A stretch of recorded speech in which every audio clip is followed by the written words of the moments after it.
New subway ads in New York City have renewed the debate in America about religion and God. So I thought this would be a perfect time to bring in the stars of Collision, a new documentary on religion and atheism. Christopher Hitchens, self-proclaimed anti-theist and author of God is Not Great, and Pastor Douglas Wilson, evangelical and author. Welcome to the show. I saw the movie, and I really enjoyed the movie very much. It's very, very interesting. But I don't want you two to just rehash the debates, okay? Okay, we won't. All right, because I want you to make me understand where you're at, and people who are watching the show. Because, you know, so, okay, let's start with you. Can you give me, just in a nutshell, Pastor, a case for God? Okay. That God exists. One of the things I would want to do is ask about where your starting point is. Who has the burden of proof? So does a Ford automobile have the burden of proof of demonstrating that there was a Henry Ford or that there wasn't? Who has the burden of proof? And a lot of this debate is actually scrambling for the high ground of who has to do the proving, who has to do the maintaining, who carries the burden of proof. Now, for and who do you think carries the burden? I believe the one who denies the self-evident fact that God exists and created the world. I think that is the person who has the burden of proof. You say it's self-evident? Yes, self-evident to those who believe. Those who believe. Those who don't believe, you know, if you watch this movie, Collision, it's sort of like watching diving competitions in the Olympics.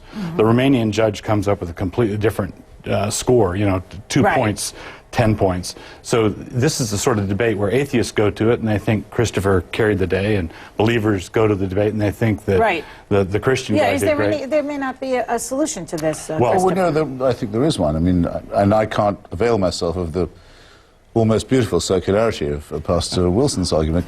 And I wouldn't want to shirk any burden of proof or disproof, but it does seem to me that if someone says, if I don't agree with them, I might be condemned to eternal punishment, and that snakes talk, virgins bear children, and dead men walk, that extraordinary claims do require extraordinary evidence.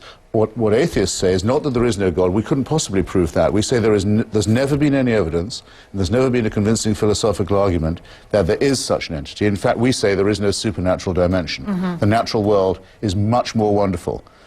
But you don't, Pastor, it's enough in itself. You don't really believe that snakes talk and that Noah had all those animals on the boat, do you? Yeah, I believe the Bible. I'm a Christian, so I believe the Bible. But it sounds like you're too intelligent to really believe that literally. I understand your faith, but that animals, all those animals were on the boat? Well, come on. Come on. We're animals, and we That's talk. a fact. We're primates. And we talk. Yeah. By the way, that's an advance on where Presbyterianism used to be. They used to say we weren't primates. Now we know. Now everyone agrees we are. Now everyone agrees we evolved. Now everyone agrees that the cosmos is created by an explosion, probably without us in mind. We're very likely not the object of a divine design. Okay. It might be more modest to think that we aren't. All right. One of the things I would want to maintain is that Christians aren't going to make any headway by trying to split the difference between faith and unbelief. If you have unbelief and faith, and you split the difference, you just get a muddled form of faith or a muddled form of unbelief. I'm not interested in trying to dilute the Bible to make it acceptable to people. So if I'm a Christian, then I do what Jesus says, believe what he taught, and that sort of thing. That's what a Christian should do. What about this idea of Jesus, Christopher? You don't buy it at all, I take it. Well, I don't think he was the Son of God. You don't? No, I don't think his mother was. I don't think his mother was a virgin, and I don't think he died and was resurrected or revived or resuscitated.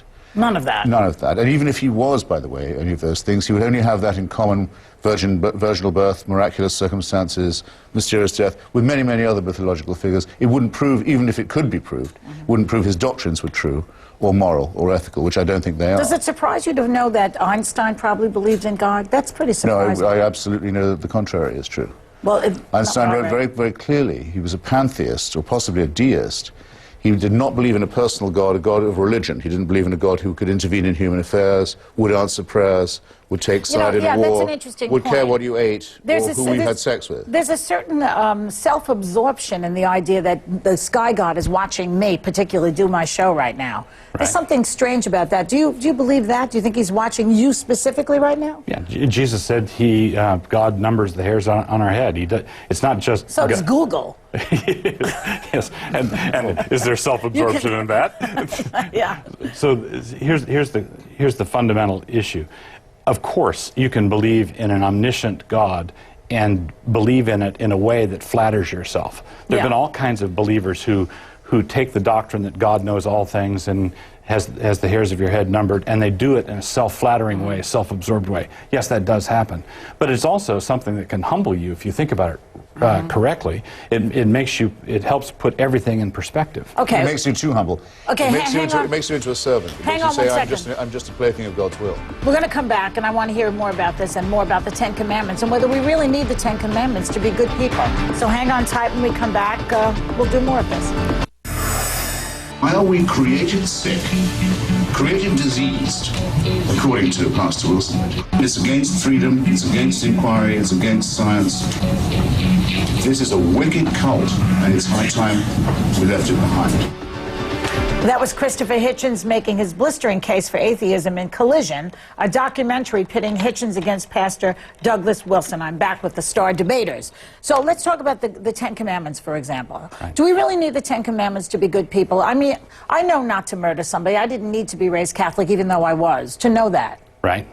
Part of the problem that we come up against is that we have been inculcated in the Ten Commandments, the tenets of the Ten Commandments for many centuries, and then we kick the ladder away. We've climbed up to this height, kick the ladder away, and say, look how high we are. Well, I don't think it is self-evident that you shouldn't murder or commit adultery. What did people do before the Ten Commandments? They didn't murder and kill otherwise we wouldn't be here. Well, no, look at the crime rates. If sin disappeared overnight, if somebody waved a magic wand and sin disappeared, our economy would collapse. We are. What do you say to that, Chris? That doesn't maybe say anything. I have some tougher stuff to say. I mean, Go ahead. Well, first, the story isn't true. I mean, the wandering in the desert, the exile. How about the sea parting and all that? That's the Jewish version of the Christian mythology. It's worse than talking snakes.